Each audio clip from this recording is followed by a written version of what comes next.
Hello, welcome to Some Notes on Style. I'm your host Joseph. This week we're going to take a look at the iconic, one-of-a-kind, indispensable American brand LL Bean, a true cornerstone of American outdoor and sporting clothes.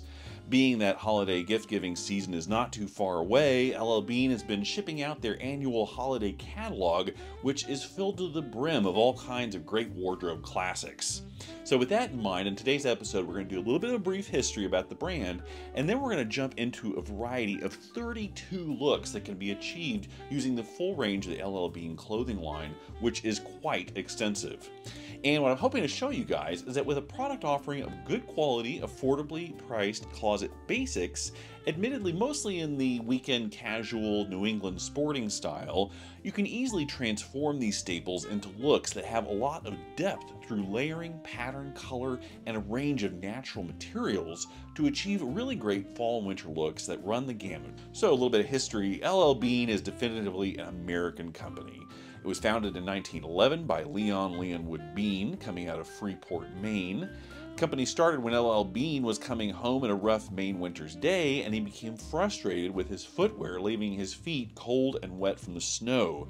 So he went out and purchased some rubber snowshoes and took a leather boot to a local sewing shop and had them fused together, stitched around the base of the boot to make a more durable, rugged boot capable of withstanding rough conditions with heavy amounts of snow. Now, the tale also goes that a single line of stitching and the rubber quality that he used led to the initial offering of boots needing to be returned shortly thereafter because they were not holding up very well. Apparently, he sold 100 boots and 90 of them were returned. Being the responsible businessman that he was, he honored those purchases and respected his customers to correct the rubber and the stitching and return to these customers newly improved boots. It was this triple layer of stitching and this improved rubber form that became patented shortly thereafter and thus set off the LL Bean Company, catering to all manner of sportsmen from around the country.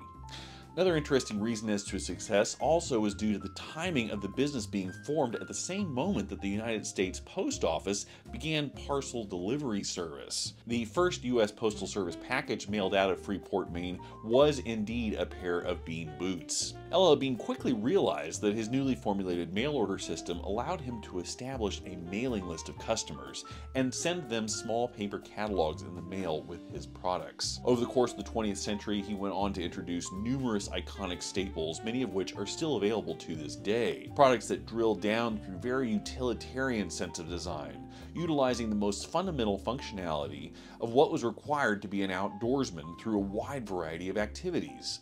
Things like the field coat, also known as the Maine duck hunting coat, which was a kind of lined barn jacket. In 1928, he created the heavy-duty chamois shirt, and in 1934, he created the modern duffel bag, utilizing an innovative hook fastener, also known as the zipper.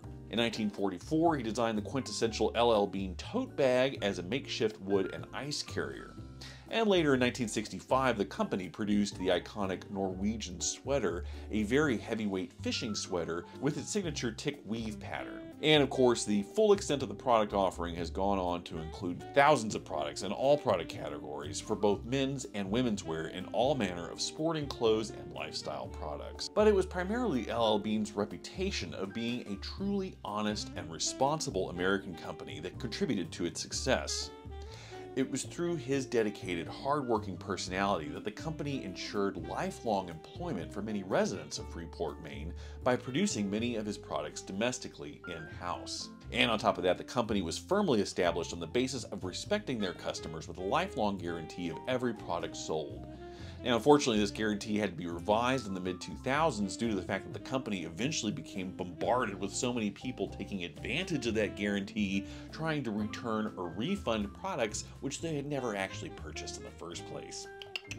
But ultimately, it is this adherence to utilitarian design, responsible business leadership, and customer service that have ensured a company like LL Bean a strong position in the American outdoor clothing market. So it's because of that, the brand has a pretty steady track record of offering basic clothing items which can definitely provide not just a foundation, but a lifetime's worth of wardrobe essentials for almost any situation. To this day, they're one of the few brands in which the majority of their product offering continues to utilize quality natural materials. You can get great sturdy flannels, rugged Oxford cloth shirts, thick chunky sweaters woven with wool and cotton, And of course, if you're into more active outdoorsy hiking and hunting gear, they certainly offer their fair share of fleeces, mid-layers, and all manner of heavy-duty winter gear. But, like I said, today I'm going to present you guys with a handful of looks that might kind of push the style boundaries of LL Bean, because they kind of pride themselves on a type of honesty and a simplicity. So a lot of times when you receive their catalog or run through their website, their styling can sometimes be a little vanilla. There's certainly nothing wrong with that. It's certainly worked for them for over 100 years. But today we're going to take a look at how we can beef up some of those looks and end up with results that might have a little more visual interest, really deep diving into the full range of the line and how you can rig up some pretty cool looks. So first up with these looks, we've got the quintessential New England LL Bean style of some rich kind of earthy neutral fall tones with camels and tans and browns. It's really great textures in here. So look, you've got a more elevated kind of gentlemanly weekend rig. Got the wax cotton canvas upland jacket. They offer a great version of the traditional bell staff or barber jacket at a fraction of the price in a wonderfully deep, rich chocolate brown color. A really nice woven intarsia mallard roll neck sweater in this great Kelly green color. Sure, maybe you know it's a little kitschy and kind of pushes the taste level a little bit, but things like this are really nice for adding that subtle playful touch when the coloring is really well done and the material is a nice quality. These kind of sweaters remind me of what Michael Bastian used to do at Gant and now is carried over into Brooks Brothers. It can actually add a lot of visual interest to an otherwise pretty neutral outfit. Okay, for this next set we're going to kind of crank up the volume a little bit here on the preppy brights. Now still obviously keeping in mind we're talking about a New England outdoorsy kind of vibe rather than an Ivy League college campus, although in the 1980s those two languages became very intertwined. So with this kind of grouping of looks, I just want to try to emphasize that you can jump headlong into brightness, and if you do it correctly, or you do it with a degree of intention, that boldness does not have to overwhelm your look or overwhelm you, because you can balance it out and come out with something that has a distinctive look, but when you really start to pick apart the pieces of it, no one element is really pushing the boundaries so far that it becomes unwearable. Okay, this next set, we're going to kind of bridge the brights and into a more subtle territory going forward. First two looks are kind of coming down off of those brights, which I just showed, and the second two looks, I want to try to take you guys into a more sophisticated, gentlemanly look that's not quite as poppy, but you know, you can really get some sophisticated color pairings out of their basics. You know, older guys can wear this kind of thing and look really distinguished and look very casual, putting together items from the offering that are not just these fly-by-night styles, things that you're really going to have in your wardrobe for years to come. This level of sophistication, with subtleties and neutrals and materials and textures, it makes that bold, poppy, preppy stuff look a little garish. But there's no wrong answer here. It's just fun to think of that with this brand because of its diversity of offering. You can kind of pick your own lane. You can end up with subtle sophistication of bright, fun, poppy using the same collection. So this brings us to our next set here. We've got kind of an early autumn, soft, almost pastel-like palette. To me, this speaks to a very sophisticated, almost luxury-like grouping of outfits that really lend themselves to a very elevated style. Colors here can be somewhat tonal, but still rooted with these deep earth tones. There is a nod to a vaguely prep style influence or somewhat of a rugged outdoorsy vibe, but when the colors start to soften to these kind of pale shades, this look of outdoorsman language takes on almost a Loro Piana or Brunello Cucinelli kind of elevated luxury sportswear feeling. So really a wash of soft earth tones. You could be driving your Jaguar convertible on a country road and feel right at home with this kind of look. Okay, now we're going to switch gears a little bit. This is an example of a grouping that, because we're using a retailer like LL Bean that has such a wide-ranging line, and because they're a very traditional clothing brand, they offer nearly anything they make in navy because it's such a traditionalist staple color palette. So for that reason, we can start to take these navies and blues and isolate the colors down into an all-navy, all-blue color story. Doing something like this allows us to focus on the differences in the textures and the materials of the pieces. The color and pattern are no longer there to keep our eyes dancing around the elements. Instead, your eye begins to relax into appreciating the subtleties of these pairings. All blue can be something that feels a bit more modern in its approach because of its tonality. This kind of look often looks very flattering on an older gentleman because you've reached this degree of sophistication that your clothing can accent your masculinity or your persona, which you have aged into, so your clothing can become a bit more secondary to your character. So with these looks, you've got a nice subtle kind of weekend dad vibe that's easily accessible and approachable, which is a really nice vibe to carry on. With this kind of vibe, because of the tonality of the navy, it helps to elevate elevate this otherwise very casual look into a slightly dressier territory.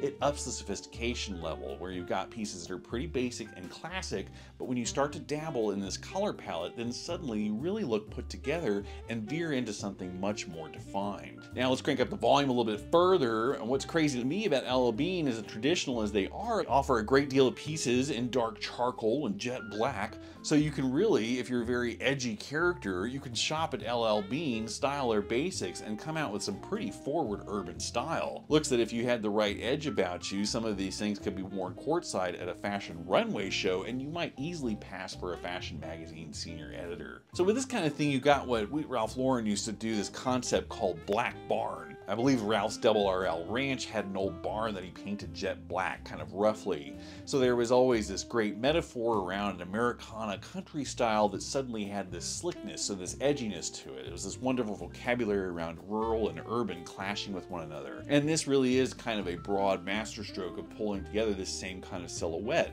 that could easily be taken for a generic middle-aged man, well dressed, but a middle-aged man nonetheless. But then you got this mix of charcoal and black, and suddenly he's a very edgy, well-dressed middle-aged man, and that's a pretty intriguing concept at the end of the day. So next up, we're going to crank up the volume one more time. We're going up to 11 here, guys. What if we take these tonal looks and go head first into LL Bean's country sporting colors? I mean, this kind of thing is definitely not going to be everyone's cup of tea. Almost reminds me of a Christopher Lemieux outfit, something that would be nearly as advanced, I think you could see on an avant-garde Paris runway, because this is definitely a high concept style of look. And with this grouping, this might not literally be what I'm recommending you go out and shop for at LL Bean, or really bordering on a line of good and bad taste, obviously, but I just find it really crazy that you can get a brand that offers these really iconic pieces in some really wild colorways, and you can dive in there and come out with some very advanced fashion style looks. I mean, you would definitely be making a statement showing up with this kind of look,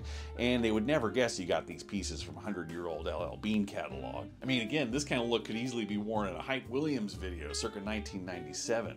But all jokes aside, now we're going to jump back to the final four, which really helps to just kind of bridge a more realistic outcome from what you can achieve wearing LL Bean staple pieces. This is a balance, I feel like, of the preppy pops of color, the soft sophisticated neutrals, and the wardrobe that really brings in elements of each. It's probably the most LL Bean type of look you could walk out of the store wearing. It's easily something that would feel right at home in any area of Connecticut, New Hampshire, Vermont. Next, look here at that dog sweater. You got a doggy on your sweater. It's so cute. I mean, it's a fun preppy nod to similarly that mallard sweater I showed earlier.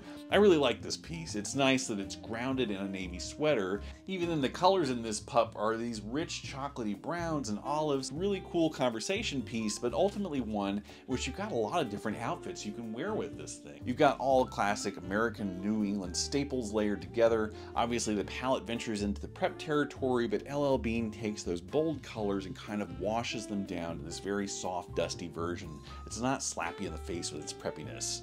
And when you're out in the woods raking some leaves or going to the farmer's market to get some cider in the fall, you can wear this kind of look, and these colors just seem to flow very nicely with the nature surrounding you in the fall and winter months. Okay, so that's going to wrap us up for this week, guys. Like I said, it's been kind of a journey through the quintessential Americana of New England's LL Bean. We can take that same vocabulary and dive right into a preppy kind of look. We can dive into a dusty coastal look. We can dive into the jet black urban living, or we can take it into luxury tonal sophisticate, or the college kid wearing the goofy sweater. That's the beauty of a brand this classic that offers this many well-made, good quality, affordable pieces, is that you can really craft a wardrobe for all occasions. There's very few things LL Bean makes that will take you down the wrong path.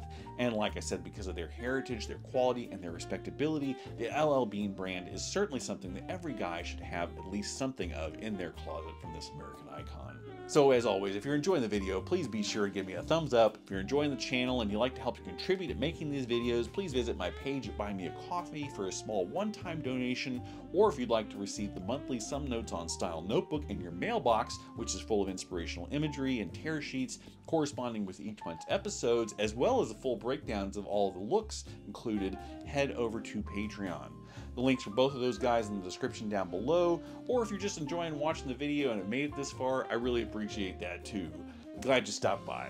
Be sure and click that subscribe button if you haven't already. Once again, the channel is Some Notes on Style. I'm your host, Joseph. See you again next time, guys. Bye.